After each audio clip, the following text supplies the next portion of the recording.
Salut les crypto-fans, j'espère que vous allez bien. En ce début d'année 2021, je vous avais réalisé une vidéo pour voir ensemble si le minage de crypto-monnaies était rentable. Et en conclusion, nous avions vu que oui, le minage était rentable, mais qu'il était parfois difficile de mettre la main sur les différents composants. Nous sommes maintenant 6 mois plus tard, et il est donc temps pour moi de faire un bilan à mi-année. On va donc voir ensemble maintenant si le minage de crypto-monnaies est toujours rentable. Alors, c'est parti!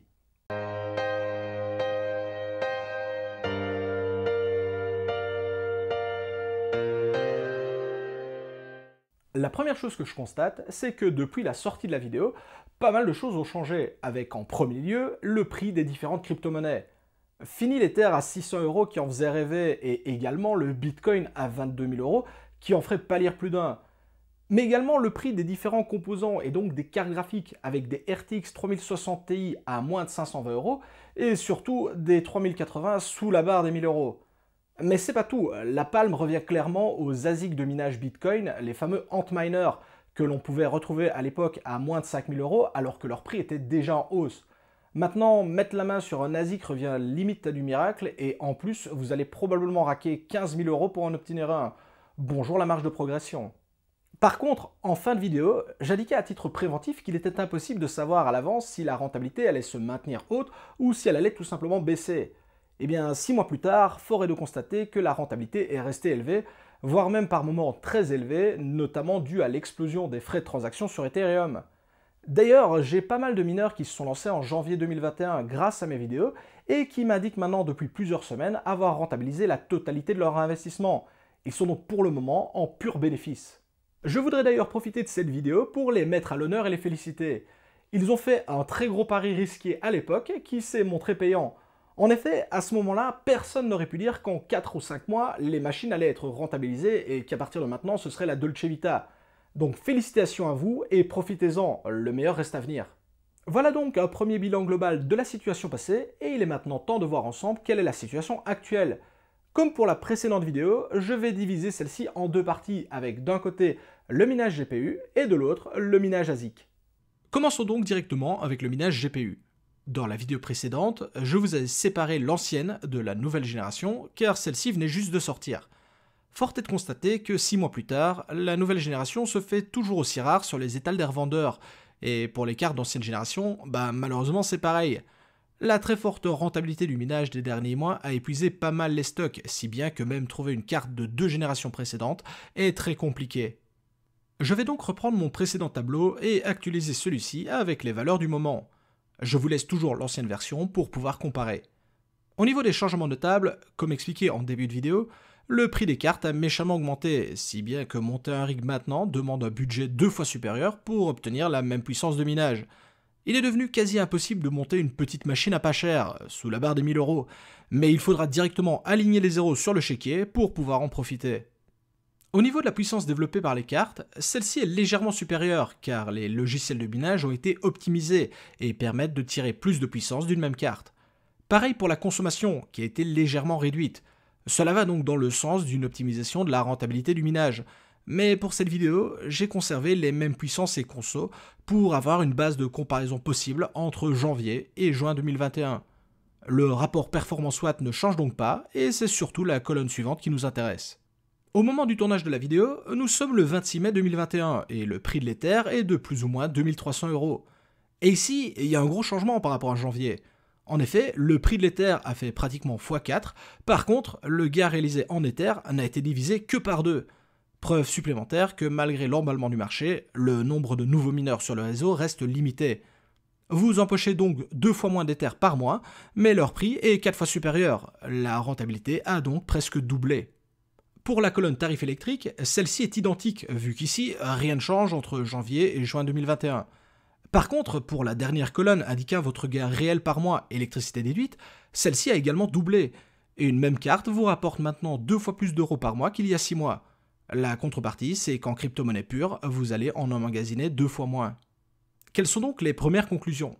Eh bien, acheter de nos jours une machine coûte effectivement 2 fois plus cher, mais rapporte également 2 fois plus que par le passé. On est donc sur une rentabilité du minage quasi identique à celle d'il y a 6 mois, malgré toutes les fluctuations du marché. Et je dois dire que je suis pas mal surpris, car je m'attendais à avoir une rentabilité légèrement plus faible qu'en janvier, suite notamment à l'arrivée importante de nouveaux mineurs. Mais la très forte hausse des prix des crypto-monnaies compense largement cette augmentation. Par contre, pour les personnes qui sont déjà dans le minage de crypto, vous empochez maintenant moins d'Ether, mais qui valent beaucoup plus. Si vous avez bien joué votre coup et pas vendu la totalité de vos Ethers minés à l'époque, vous avez dû faire une sacrée plus-value, et votre matos doit déjà être rentabilisé ou en passe de l'être. Comme je le disais plus tôt, maintenant il suffit juste d'en profiter. De retour à nos tableaux, je vous propose maintenant la version des cartes d'ancienne génération, qui, une fois encore, reste totalement d'actualité vu la rentabilité du marché actuel. A l'époque, je n'avais pas inscrit de prix moyen, car vu qu'il s'agissait généralement de matos d'occasion, il était possible d'en trouver à tous les prix. Actuellement, même le tarif de ce genre de carte a parfois plus que doublé, et une fois encore, vu qu'il s'agit du marché de l'occasion, il est difficile d'avoir un tarif moyen, mais celui-ci a bien augmenté également. Idem que pour les cartes de nouvelle génération, la puissance de minage ainsi que la consommation ont été légèrement améliorées, mais dans un souci de comparaison, je conserve les mêmes valeurs. La première partie du tableau est donc identiquement la même, et c'est donc dans la seconde partie que les choses changent le plus. Ici aussi, notre gain en Ether a été divisé par 2, mais notre rentabilité en euros a pas mal augmenté. Nous ne sommes pas sur un doublement aussi précis que pour les cartes de nouvelle génération, mais cela reste très correct quand on sait que certaines de ces cartes ont maintenant plus de 5 années au compteur. Pour la partie tarif électrique, rien ne change et c'est une fois encore la dernière colonne qui nous intéresse le plus. On remarque donc que la rentabilité du minage reste très bonne malgré l'augmentation du prix des cartes, et prouve que 6 mois plus tard, les cartes, même d'ancienne génération, restent très compétitives sur le minage de crypto-monnaies. Elles sont donc une excellente alternative à la nouvelle génération, qui se fait toujours rare et peuvent même être d'excellentes bonnes affaires sur le marché de l'occasion. On constate donc que peu importe le type de carte que vous allez utiliser, le minage de crypto-monnaies, et ici plus particulièrement celui d'Ether, reste rentable. Donc oui, contrairement à ce que beaucoup de personnes peuvent penser, oui, le minage de crypto-monnaies est rentable en Europe, et plus particulièrement en France. Car pour mes exemples, je suis parti du tarif moyen du kilowattheure en France, à savoir plus ou moins 0,15 € le kilowattheure. Forcément, si vous payez plus cher ou moins cher votre kilowattheure, cela va impacter votre rentabilité. D'ailleurs, je vous invite à refaire le petit calcul pour avoir une information qui colle le plus proche à votre réalité. Et également, je n'ai pas pris tous les avantages que l'on pourrait avoir, comme le fait de détenir des panneaux photovoltaïques ou le fait d'être agent EDF dans mes calculs forcément. Il est maintenant temps de passer au minage de Bitcoin qui se fait, je vous le rappelle, au moyen d'ASIC. Et ici attention car cela pique pas mal. En premier lieu, j'attire votre attention sur le prix du matos qui est devenu totalement délirant. Et non, j'exagère pas. Pratiquement un x3 sur le prix, auquel il faut encore rajouter les frais d'envoi et le prix de l'alimentation. Et encore, ici je vous affiche que le prix revendeur officiel, mais de nos jours, si vous en voulez absolument un, vous pouvez encore facilement rajouter 5 000 € au tarif, car ils sont quasi inaccessibles pour le commun des mortels. Et les grosses fermes de minage les achètent par lot entier pour vous dire. Pas de changement sur la puissance ou la consommation, les ASIC étant déjà ultra optimisés de base. On retrouve donc notre colonne centrale avec un BTC maintenant aux alentours des 33 000 €. Et bordel que j'aurais aimé tourner cette vidéo quand il était à 60 000 $. La quantité de Bitcoin miné par mois est en baisse, mais nous ne sommes pas sur un divisé par 2 comme pour le minage à la carte graphique. On remarque donc une légère hausse du gain en euros par mois qui s'explique par la forte compensation du prix du BTC. Pour la partie tarif électrique, une fois encore, rien ne change, et c'est au niveau de la rentabilité totale de l'installation que l'on remarque les plus belles progressions. Chaque valeur est en hausse, et on remarque donc bien qu'il est toujours rentable de miner du Bitcoin en Europe, et plus particulièrement en France. Mais attention, cette valeur s'explique principalement par le fait qu'il soit quasi impossible d'acheter un ASIC de nos jours. Le prix du Bitcoin a pas mal augmenté, ainsi que la difficulté globale sur le réseau. Cependant, la faible disponibilité en ASIC fait que cette hausse est maîtrisée et s'offre même le luxe d'augmenter la rentabilité. Maintenant, avec un prix de machine qui a fait au minimum x3 et la quasi-impossibilité de mettre la main dessus pour le moment, font que l'investissement reste très risqué. Et donc, que peut-on en déduire ? Eh bien, premièrement, si vous possédez déjà votre machine, votre rentabilité n'en est que meilleure. Alors oui, vous allez miner moins de Bitcoin par mois, cependant, ces Bitcoins sont de plus grande valeur et vous allez donc générer plus d'euros par mois.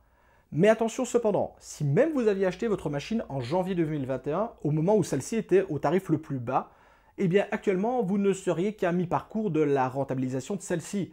La faute principalement au fait que le Bitcoin est fortement chuté en valeur, qui impacte très fortement le calcul de rentabilité. Mais pour finir cette vidéo, je dirais qu'on est plus ou moins dans la même situation qu'il y a 6 mois, à savoir que le minage peut être rentable, voire même très rentable, mais que la difficulté de se procurer du matos à un prix correct reste un frein très important. Impossible de savoir de quoi demain sera fait et si le minage sera toujours aussi rentable ou non.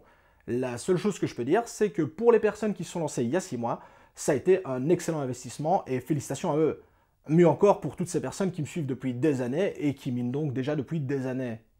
Et donc, est-il toujours intéressant d'investir dans le minage de crypto-monnaies? Eh bien, malheureusement, comme en janvier, je ne peux pas vous répondre, car il est impossible pour moi de savoir comment va évoluer le marché dans le futur.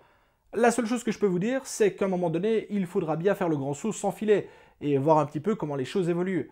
D'ailleurs, si pour vous le risque est trop important, je vous invite à ne pas du tout investir dans le minage de crypto-monnaies. Il ne faut pas prendre ce risque si vous ne vous en sentez pas capable. Et pour ce qui est du minage d'Ether et de son futur passage en staking, je vous répondrai qu'au moment où j'ai tourné cette vidéo, d'autres cryptos sont plus rentables à miner que l'Ether, mais j'ai pris celui-ci comme exemple car il parle au plus grand nombre. On voit donc bien qu'il existe plusieurs autres cryptos tout aussi rentables et qui n'attendent qu'à être minés par les mineurs. Mais il est certain que ce changement de fonctionnement pour Ethereum pourrait bien redistribuer les cartes. Mais d'ici là, comptez sur moi pour vous tenir informé de la situation. Si la vidéo vous a plu, je compte sur vos likes et vos partages et également à vous abonner à la chaîne. C'est totalement gratuit et c'est la meilleure façon de récompenser mon travail. Également, si vous avez des questions ou des remarques, je vous rappelle que l'espace commentaire est fait pour ça. Je vous souhaite à tous un excellent minage. C'était MsTK. Ciao les crypto-fans.